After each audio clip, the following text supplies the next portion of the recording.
Baruch atah Adonai, Eloheinu melech haolam, Asher natan haTorah. Praise are you, Adonai, our Elohim, King of the universe, who gives us the Torah of truth and the good news of salvation to his people Israel, and to all the people through his Son Yeshua, the Messiah, our El. Amen. Okay, I'm going to need that. All right. Okay, I want to start off with who I am, the community who I have not had the pleasure of speaking to yet, and know where I come from and so on. Give you some background how I came to Torah. I've been following Torah for about 5 years now. Basically, we've just been questioning stuff in the Word and decided to scrap it all.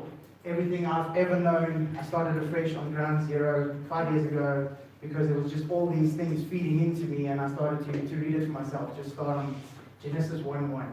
And that's where we are today, just been reading ever since. And we stick to what it says. I am a Sabbath-keeping, clean-eating, feast-day observant, spirit-filled Israelite. And the teaching. Tzitzit wearing. I've got 4 kids. All of them start with the M, so it's easy to remember. Mateo, Michael, Malia, and Mika. We all believe I raised my family to read and understand the simplicity of Torah, the simplicity of the Word. I believe the Bible defines itself. And we stick to the Pashat. For those who don't know, the Pashat is the ground level understanding. If I read the tree is green, the tree is green. And that's the foundation of our faith. Before this, we used to fellowship at a place called Beit Mashiach. I used to be elder there, but then we moved over to Springs, and traveling all the way up to Edinburgh was a bit difficult. And we found you guys and made you family, and we feel very loved here. So it's awesome. I also believe that we are grafted into the covenant of Abraham, Isaac, and Jacob. We follow the Elohim of Abraham, Isaac, and Jacob. And that's the basics of my foundation, who I am. Okay, I do want to ask as I go through my teaching that if you guys have any questions, that you would raise your hand, wait for me to just address you so that you can stay on topic and move along on track. Right. I want to start with the basics of Torah. I'm going to speak about Torah a lot, and I just need everybody to understand where I come from, with what the meaning of Torah means. I know a lot of you already maybe heard me say this, like the youth. But the Hebrew meaning of Torah is basically instruction, direction, and the root meaning of Torah, the root word of Torah is yara, and it means to shoot, to throw, or to cast. So we get this picture of you getting direction of aiming or throwing a dart at a bullseye, and our aim is to hit the bullseye. That is Torah. It gives us direction. So as long as we try and follow his instructions, we keep aiming and we keep throwing. We might not always hit the bullseye, but that is our aim. All right. And then we read in Deuteronomy 4, verse 5 and 6. I'm going to read for you guys all the time. I've written down the references here. It's just for afterwards if you guys want to take a snapshot of it or anything. I'm not going to be following that. I just thought it's going to be easier than me writing it down during the teaching. Okay, Moshe says in Deuteronomy 4, verse 5 and 6,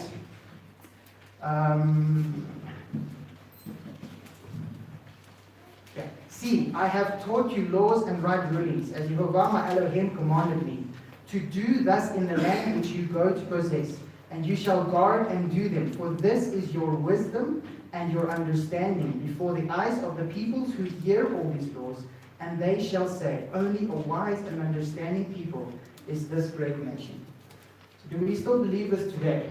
That as we follow this with our entire heart and our entire being, that the people looking at us think that, yo, they are a wise and understanding people. And is this true for us today? I believe it is.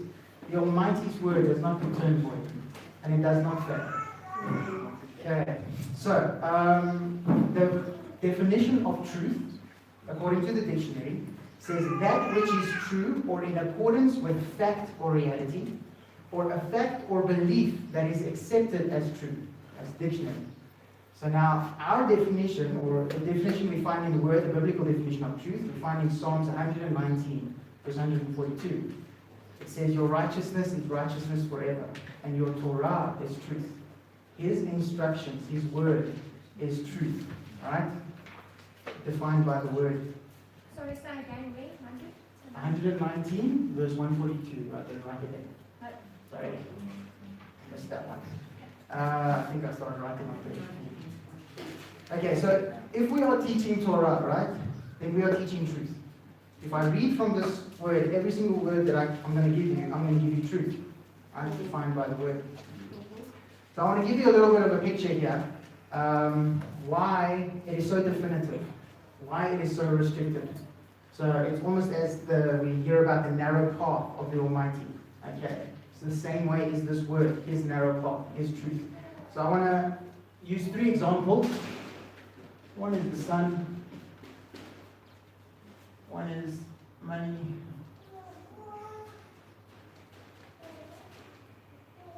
There's normally a face or something. Yeah, that's his face right there. And then one is the word. If that looks like a book at all. Okay. So truth, by definition, is always restricted. Right? If it's not restricted, we cannot say it is truth. Truth is like the existence of the sun. Nobody here can say the sun does not exist. It is truth. It is there. It is restricted. Somebody comes to you and say the sun is a purple triangle. And it's quite lukewarm at best. Is it defined? Is the sun defined what it is? Yes, it is. It is a circle-ish thing that's hot. It shines. So it is defined by these truths, and I cannot mistake it for anything else. The same with money. Where there is any true currency, right, you'll always find a counterfeit. Okay, so true currency will have the watermark, the right paper, the face on it, the right coding on it. But wherever you find this, you'll find somebody who wants to counterfeit. You might have the watermark, you might have the face, but the coding is all off. The problem is when you try and use this money, when you present it to the guy who you want to buy something with, you might be put to shame. Because he said to you, sorry, you cannot have this. Same way with the restrictions of His word. We cannot come one day without faith and bring Him a counterfeit. We might have the face of Yeshua on our faith. We might have the watermark of baptism. But the coding might be all off. Because we're going to be put to shame if we do not present that full truth of the word. And this is why the Almighty's path is restricted. Because without restrictions, the world falls apart as it does today. And if we do not stay within His restrictions, He can't protect us. This is the kingdom to come. A perfect, restricted world. Where we will live safely and in harmony with everybody. Okay. So today I will be dealing with the Peshat as I go into the festival of Sukkot. I will be speaking on Sukkot. And we will be going through the simplicity of the instructions that the word gives us. As I'm speaking today, I encourage you to test everything that I say against the word and only take what is written. Okay, the Feast of Sukkot is also a harvest festival in Israel. They have the harvest this time of year. And this feast is also known as the Feast of Ingathering. We read about that in Exodus 34, verse 22 and 23. I'm going to turn there and read to you.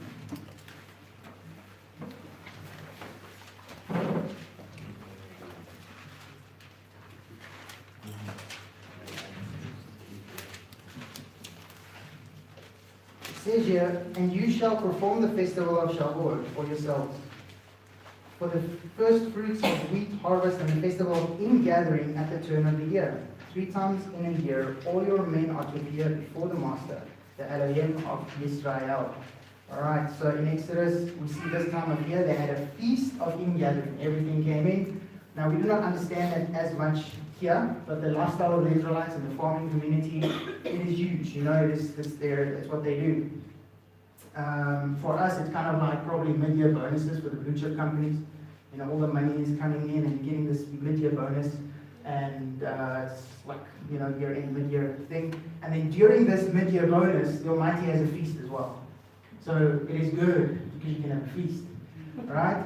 It also makes sense because it is called a feast. Okay, and your storehouses are abundantly full. Okay.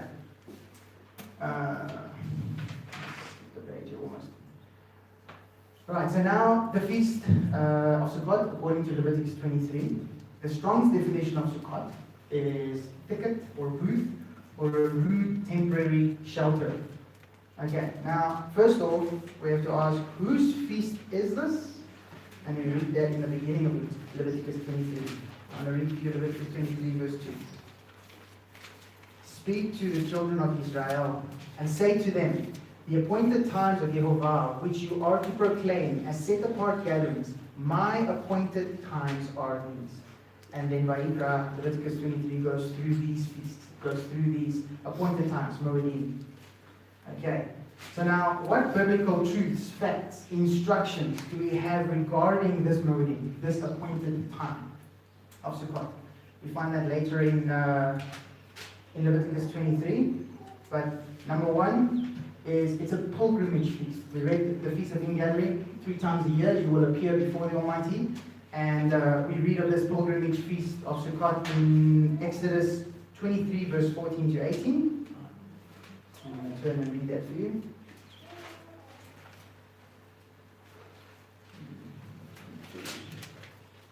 Okay. 3 times in the year you are to celebrate the festival to me. Guard the festival of Matzot. 7 days you eat unleavened bread, as I commanded you, at the times appointed in the new moon of Aviv. For in it you came out of Mitzrayim, and do not appear before me empty-handed. And the festival of the harvest, the first fruits of your labors, which you have sown in the field, and the festival of ingathering, at the outgoing of the year, when you had gathered in the fruit of your labors from the field. 3 times in the year all your males are to appear before the Master Jehovah. Do not slaughter the blood of my slaughtering with leavened bread, and the fat of my festival shall not remain until morning. So we see that this feast of ingathering that they speak of in Exodus is also one of those 3 feasts, and we get confirmation of what feasts these are in Deuteronomy 16, verse 16. And I'll also just read that.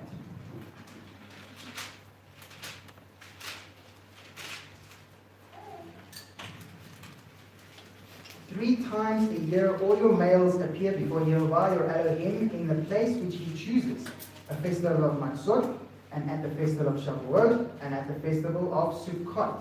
And none should appear before Jehovah empty-handed. Alright, it is a feast of, it's a pilgrimage feast where we are commanded to go out. Alright.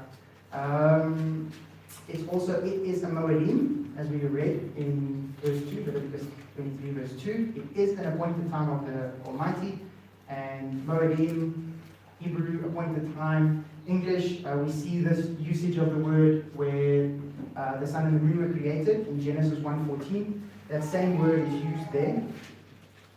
And I'm just going to read that for you. And Elohim said, let the lights come to be in the expanse of the heavens, to separate the day from the night, and let them be for signs and appointed times, and for days and years. That word appointed times in Hebrew is moedim. Okay, we also see the same word used for other uses, not necessarily the sun and the moon, in Genesis 21, verse 2. The Almighty speaking about the birth of Isaac. 21 verse 2. Okay. Genesis 21 verse 2.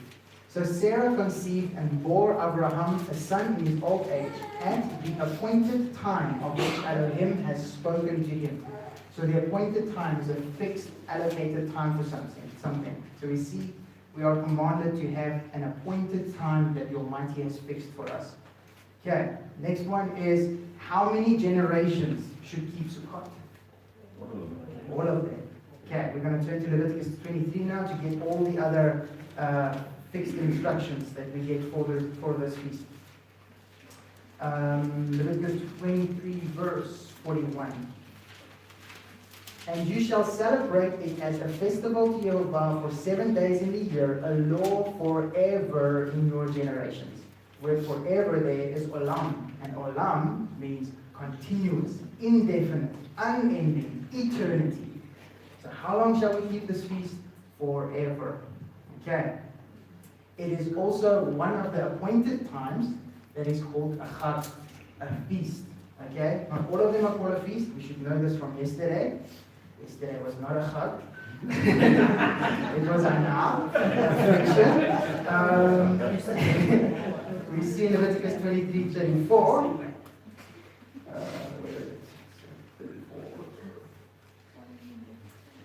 Speak to the children of Israel, saying, on the 15th day of the 7th new moon is the festival, that word festival of Sukkot, the Chag, the feast of Sukkot. It is also could also mean festival or festival gathering or pilgrim feast. It's the definitions you will get under Chag. So now there are three moedim, three appointed times that is called Chag, a feast. And all three of these are in line with the 3 times that we shall go up to Jerusalem. So it is the Passover unleavened bread going up. So we go up for Passover specifically, but then we know that they cross over each other. And then we have Shabbat, that we also are commanded to go up. It's also called a feast. And Sukkot, it's also called a feast. Okay, next instruction, fixed instruction, is the first day is a set apart gathering. Okay, Leviticus 23, verse 35. On the first day is a set apart gathering. Plain and simple, right? A Kodesh Mikra, a set apart, a different. When we speak of holy, it means set apart or different than other meetings. It's a holy convocation, a holy gathering. We can say, okay, also the Mikra can also mean reading. There's also, people define it as reading and getting together and reading. And we are mindful of this moedim. So we are instructed to come together, even if it is your family unit.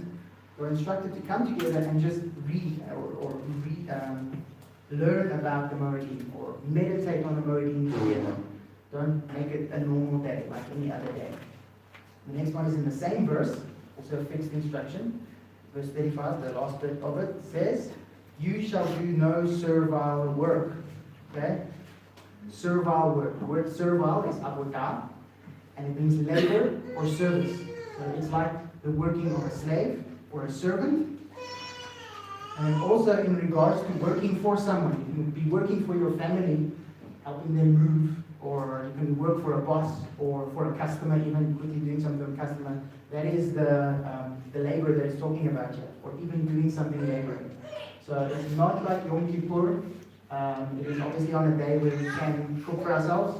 Okay, it's called like a high Sabbath, what we will call it. But you do nothing laborsome. The Almighty wants you still to rest on this day. The next instruction is in verse 36. It is a 7-day offering made by fire. For 7 days, you bring an offering made by fire to Jehovah. Okay. We see the instructions on what is to be offered on this day in Numbers 29. It's quite a lot. There's like 70 bulls, 98 lambs. It's a lot. Okay? I'm not going to go through those. The reason why we don't sacrifice today? Sure. We don't have a temple, right? Okay, that's what I've got here. Okay? So there are specific definitions, and I understand what you're saying there. There are specific definitions of different offerings. Okay, so we have offerings of sin, we have offerings of guilt, we have the Passover lamb offering, and then we have feast offerings as well. Okay, so they are defined differently. The feast offerings also, when we have in the past given to the Levites, given to the temple, when we give to the Levites, we give to the Almighty. Okay, he was their, they were his inheritance. He was their inheritance, and that's how we would have given something to the Almighty. So when there was feasts and sacrifices, the Levites ate of that. All right, they was to be holy to eat of it. They were not allowed to just eat of it in plain and simple in vain. So even during this feast, it was a feast for them as well. This was their income, you could say. Okay, the next instruction is, how long shall it be? Verse 34. 34 and 42. Okay, 34. Speak to the children of Israel, saying, on the 15th day of the 7th month is the festival of Sukkot for 7 days. Okay, it's a 7-day feast. Verse 42. Dwell in booths for 7 days. Okay, so the instruction is a 7-day feast. We're speaking about Sukkot being a 7-day feast and dwelling in booths for 7 days. And that brings us to the next one. Next instruction is the rest of 42. All who are native born of Israel dwell in booths. Alright, instructed to dwell in booths for 7 days. Okay, the second last one that we are instructed is you shall take off the trees, you shall take off the plants, in verse 40 and 41. And you shall take for yourselves on the first day the fruits of the good trees, branches of the palm trees, twigs of the leafy trees, and willows of the stream, and shall rejoice before Yehovah your Elohim for 7 days. And then the last one, the last one is in 41. So we are commanded to take off these fruits of the trees. So I just want to elaborate a little bit on that. It is not defined here for us. Right? It's not defined. The Almighty literally just says, take off these things and rejoice before Him.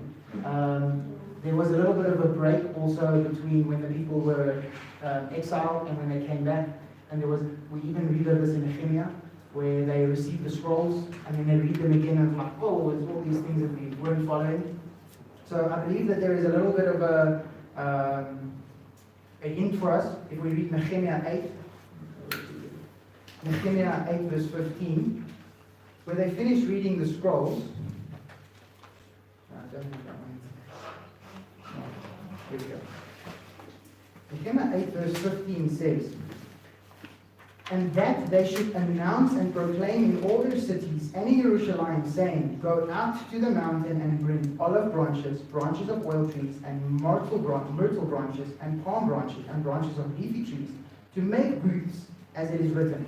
So some interpret this to mean that when we take these leafy things, it is to make the booth out of it. Other people also take the interpretation that we are to glorify the Almighty with what He has given us. So we take of what has been growing through this year. It is in gathering. It is what we've got. We've got all this greenery around us. To take those things and worship and rejoice before Him with these things. All right. The last instruction, which is really awesome, is you shall celebrate. Okay, it says in verse 41, you shall celebrate it as a festival. And it ends with saying, celebrate it in the 7th new moon. So we are commanded to celebrate it. We also read of the celebration in Deuteronomy 16, verse 13 to 15.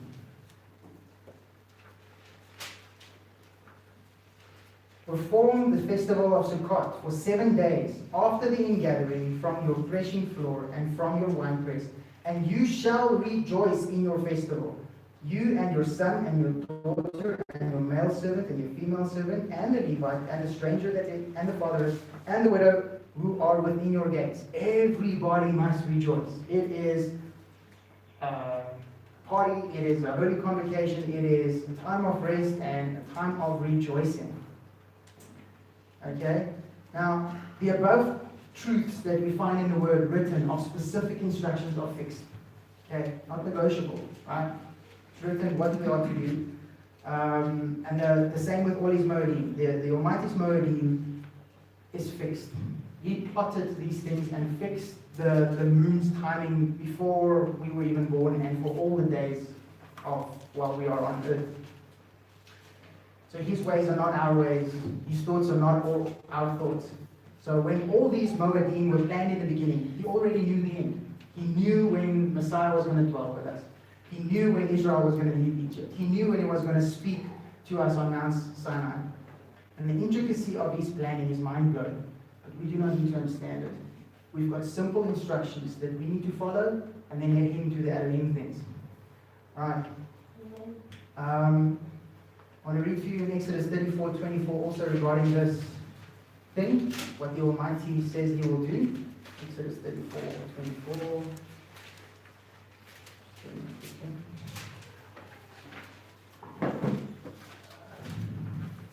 It says, for I dispossess the nations before you, and shall enlarge your borders, and let no one covet your land when you go up to appear before Yehovah your Elohim 3 times in the year.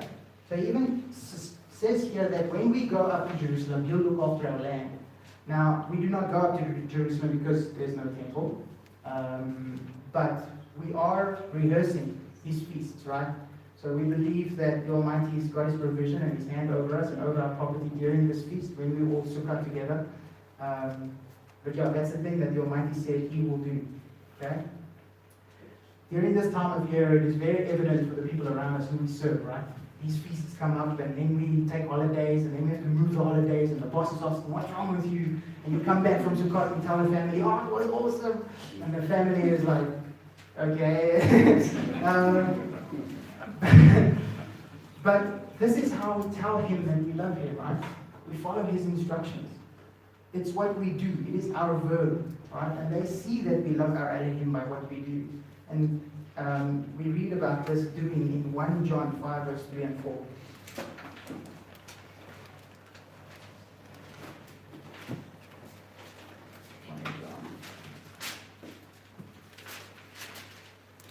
For this is the love for Elohim, that we guard His commands, and His commands are not heavy, because everyone having been born of Elohim overcomes the world.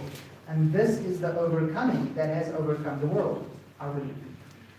So our belief in Him is us keeping His commands. And this is how we show Him we love Him. And even just by keeping it, we are overcoming the world. We are making the world powerless against us. Okay. And each new year, we try to keep His commands better and better. You all will probably know that even just from yesterday, how much He's dealt in you, how much He worked in you. And every year, me, myself, I just learn so much more. It just takes you step by step. If you are responsible for what He's given you already, He will give you more. And when we follow these commands, what does the Torah say? Deuteronomy 30, verse 11.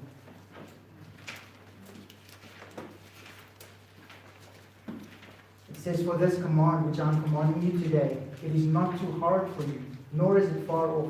It is not in the heavens to say, who shall ascend into the heavens for us, and to bring it to us, and cause us to hear it, so that we do it. Nor is it beyond the sea to say, who shall go over the sea for us, and bring it to us, and cause us to hear it, so that we do it. For the word is very near you, in your mouth and in your heart, to do it. It's not difficult. It's so simple. The instructions that I read just now of Sukkot, if we keep these instructions, we show the Almighty how we love Him. Right? And it is so simple. We do not have to overthink it even. So the instructions is reminders to us. It serves reminders to us with good intervals as well, with what Pesach, unleavened bread, first fruits, Shabbat. You know, it kind of like goes throughout all the year. So that we can understand who is our Elohim, and that we can have constant reminders, because we shouldn't get caught up in our own thing. Right? And there's a warning. And I believe this is also why we have it all through the year. But there's a warning in Deuteronomy 8, verse 11 to 20. And I'm going to read that for you. Deuteronomy 8, verse 11 to 20. Be on guard, lest you forget Jehovah, your Elohim, by not guarding His commands, and His right rulings, and His laws, which I command you today.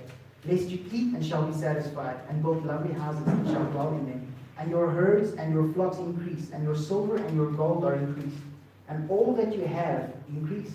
That your heart then becomes lifted up, and you forget Jehovah your Elohim, who brought you out of the land of Mitzrayim from the house of bondage, who led you through that great and awesome wilderness, fiery serpents and scorpions and thirst, where there was no water, who brought you water for you out of the flinty rock, who fed you in the wilderness with manna, which your fathers did not know, in order to humble you and to try you, to do good in the end. You then shall say in your heart, my power and the strength of my hand have made me this wealth.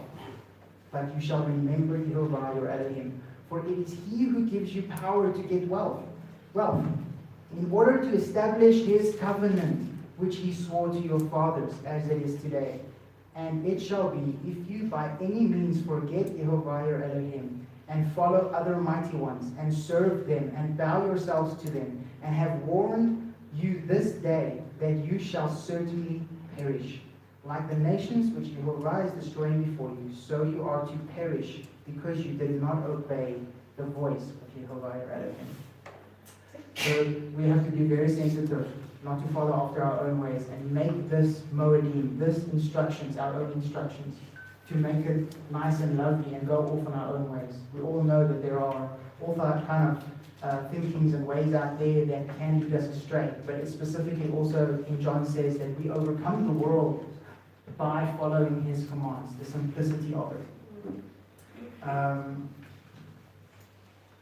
So we can remember him all the days of our lives, and also even Yom Teruah says it's a day of remembering. So all these feasts can be to us a remembrance, right? And even Shabbat, every Shabbat, you know, who do you remember when you do that, when you keep that? Okay, now I want to go into Sukkot itself, the Sukkot 1.0. Why do we keep Sukkot today? Leviticus 23, verse 43.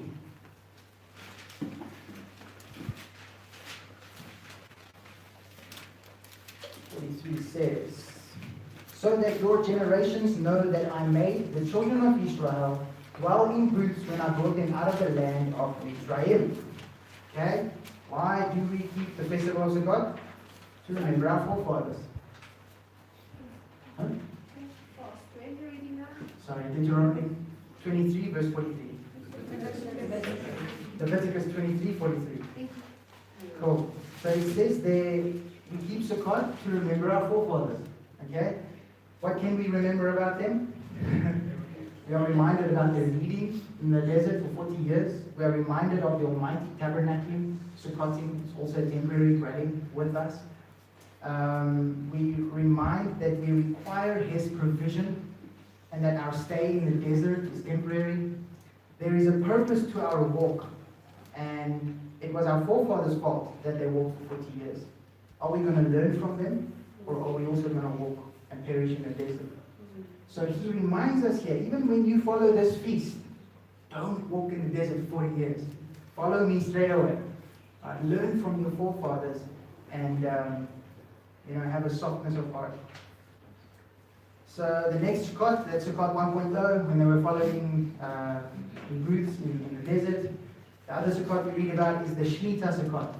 Every Shemitah year, every seventh Sabbath year, during the Feast of Sukkot, we read in Deuteronomy 31, verse 10 to 13.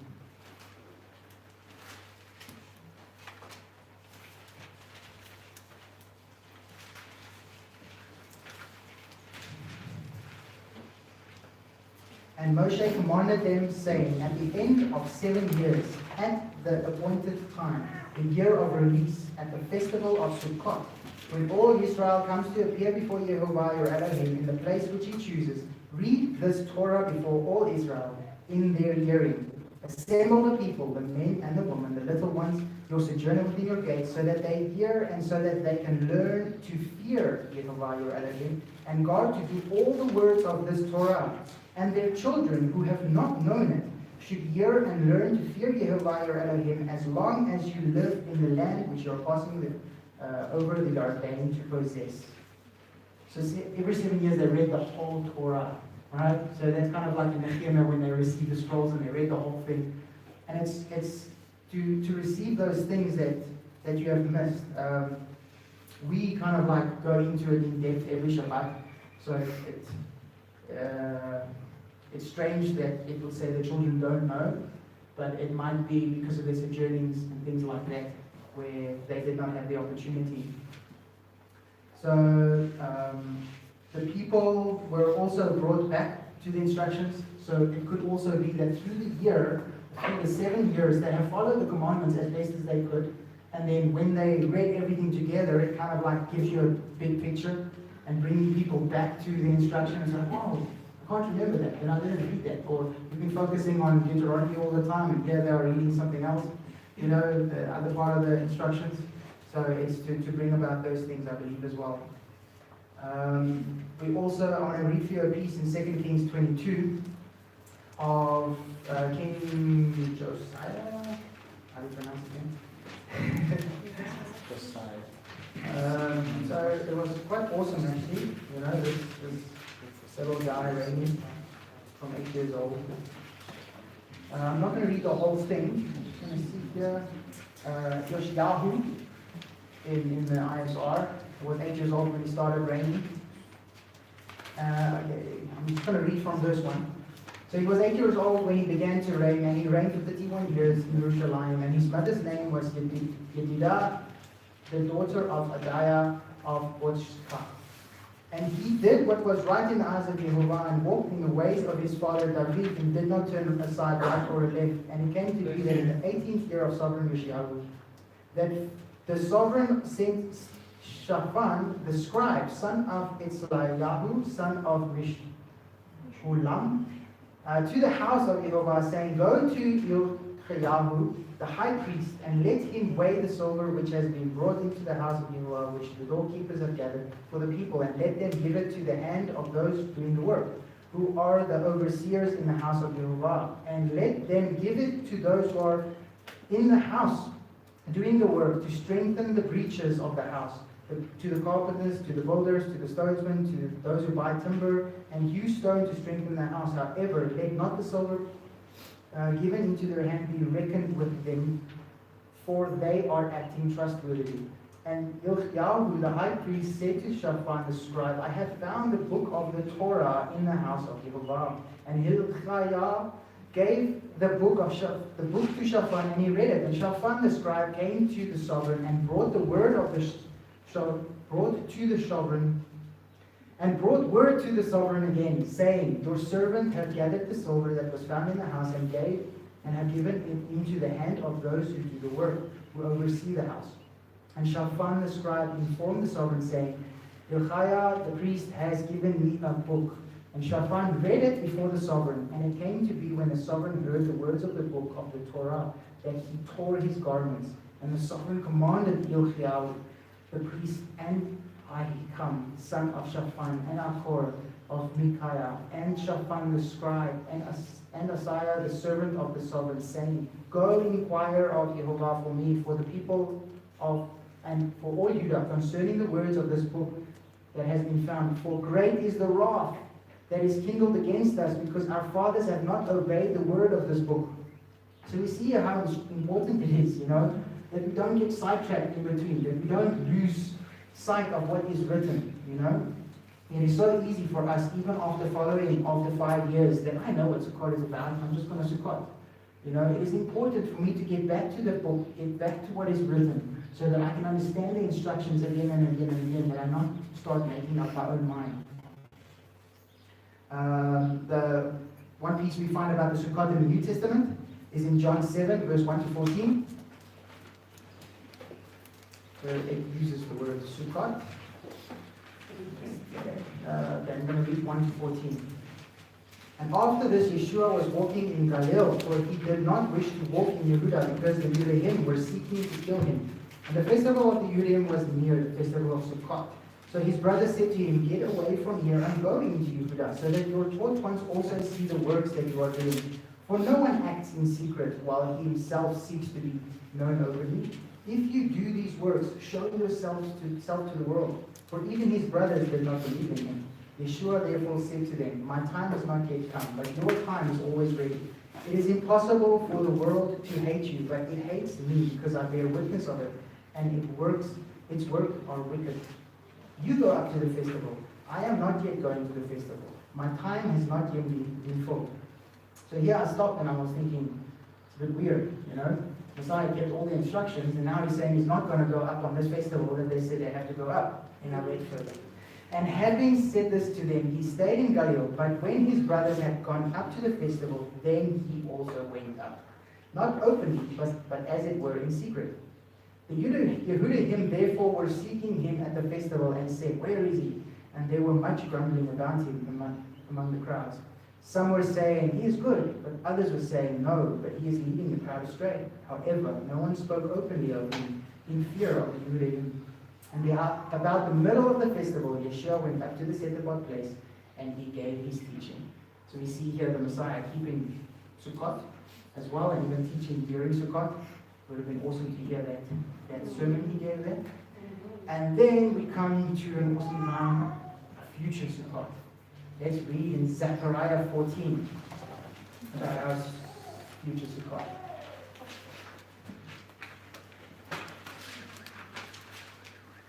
Page 643 in the ISR. We're reading it. I'm going to read from verse 16 to the end.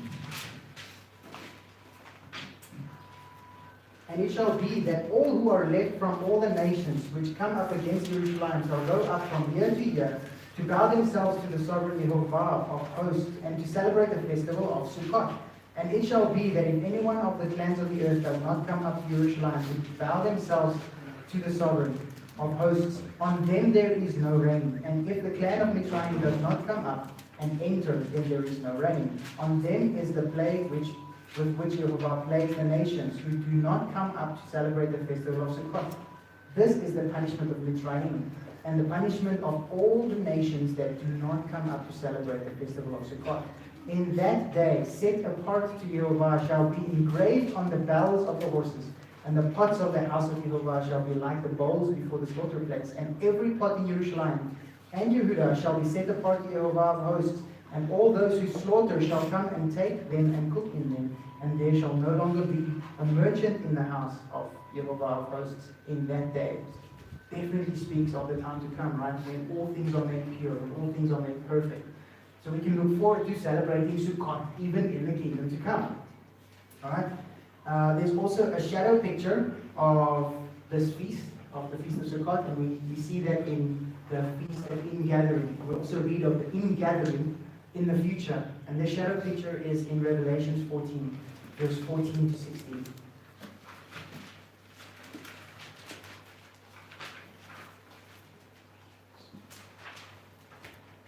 And I looked and saw a white cloud, and sitting on the cloud was one like the son of Adam, having on his head a golden crown, and in his hand a sharp sickle. And another messenger came out of the dwelling place, crying with a loud voice to the one sitting on the cloud, "Send your sickle and reap, because the hour has come for you to reap, because the harvest of the earth is ripe." And the one sitting on the cloud thrust in his sickle on the earth, and the earth was reaped.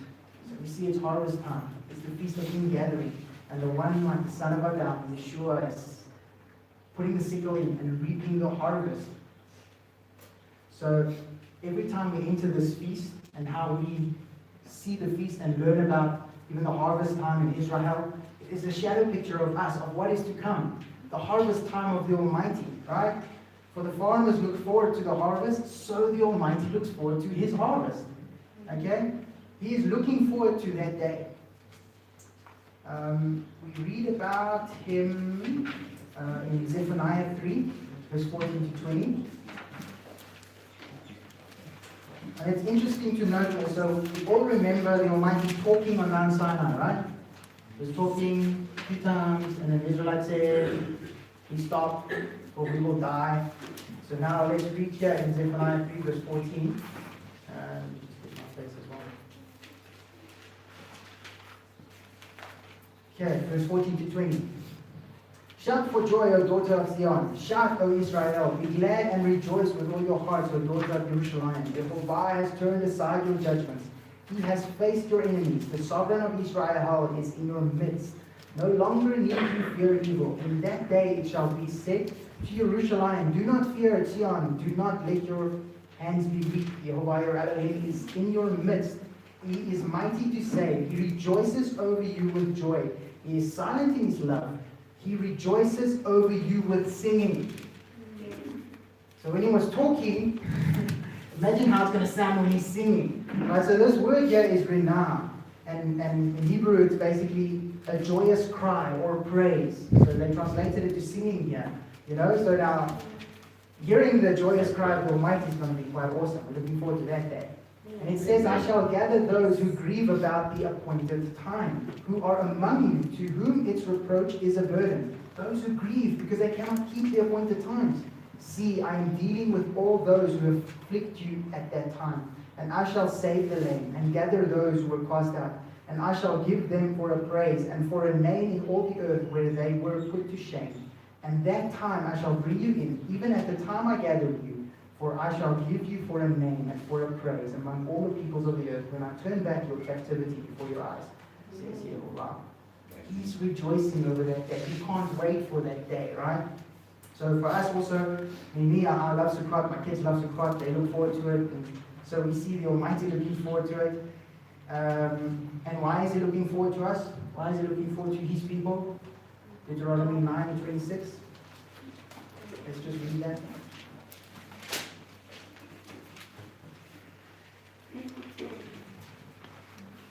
And I prayed to Jehovah and said, O Master Jehovah, do not destroy your people and your inheritance, whom you have ransomed in your greatness. His inheritance. We are his inheritance, right? We are what he gets. Right? If you can think of inheritance, what you get, it's awesome, right? It is awesome what he gets. He's looking forward to us. He wants us to purify ourselves for that day. Deuteronomy 4 verse 20.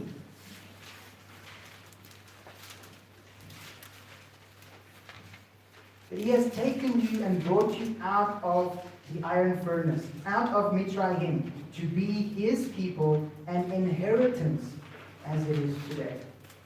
It's a strange thought. It's a strange thought. I've kind of like only got my mind around to it this year, that he's looking forward to spending eternity with me, spending eternity with us. So, are you ready for that day? You know, are you ready for eternity? Are we eternally minded? We read a little bit of it in Ezekiel 37 verse 27. Let's just turn it quickly. Ezekiel 37 from verse 21 I'm going to read.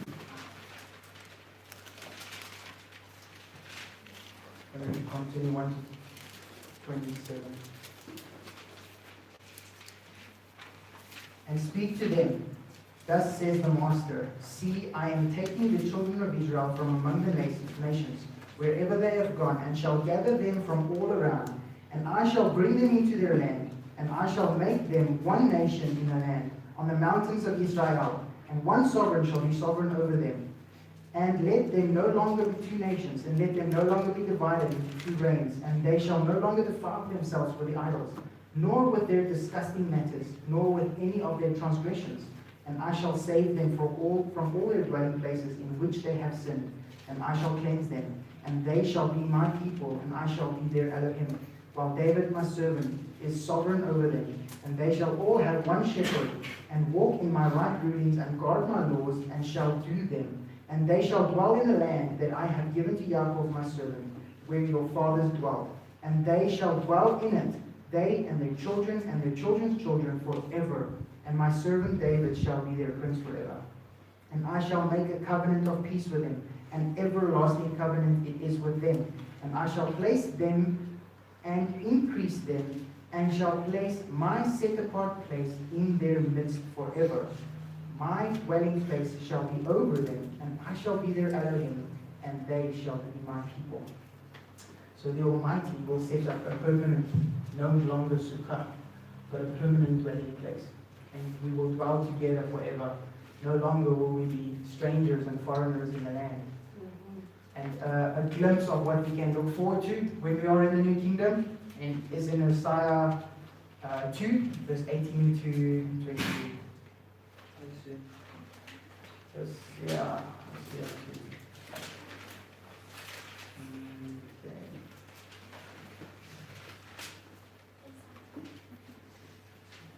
Hosea.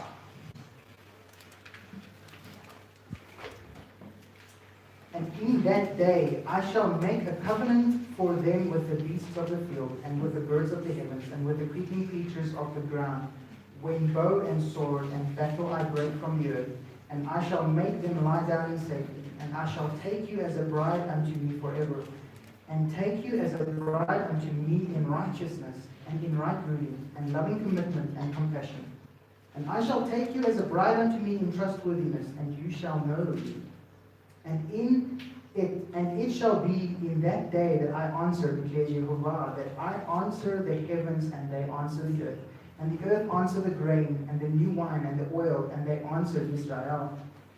And I shall sow her for myself in the earth, and I shall have compassion on her who had not obtained compassion. And I shall say to those who were not my people, you are my people, while they say, my Elohim. Complete peace, right? Everything will just be working together. Everything shall just be like awesome. Also just want to lastly share with you guys regarding past Sukkots that I have had. This one Sukkot, it just dawned on me that every time I have Sukkot, and I'm building the sukkah or I'm putting up my tent, and that I'm somewhere, because we go camping and stuff like that in the open fields and in the mountains and things like that, that I find myself looking up during Sukkot all the time. I build my tent and I put the poles up, and you kind of like look past the poles, you can see what's up there. So every Sukkot, there's this reminder to rather look up. Because we are so busy with our work during the year, looking down at our papers and building foundations and walls and things like that, that during this temporary dwelling time, we can look up and look at His creation and just meditate on Him during this 7-day feast with Him. Also, you'll see in the scriptures that after Sukkot is the appointed time of the 8th day. I did not do something on the appointed time, as it's got a thing on its own, there's a moedim of its own, and it's quite deep. So you guys can look into that as well. I encourage you. And I ask you guys to test everything once again that I have said and keep to what is written. Shalom.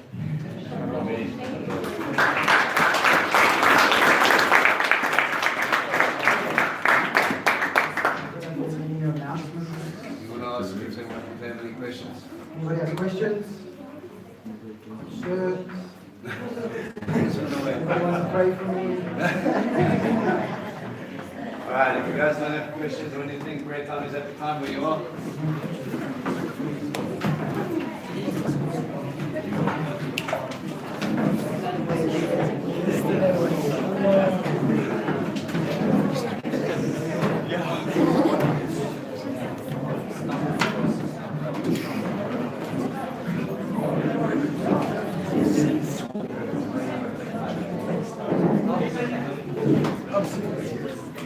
Alright guys, just think up where you are.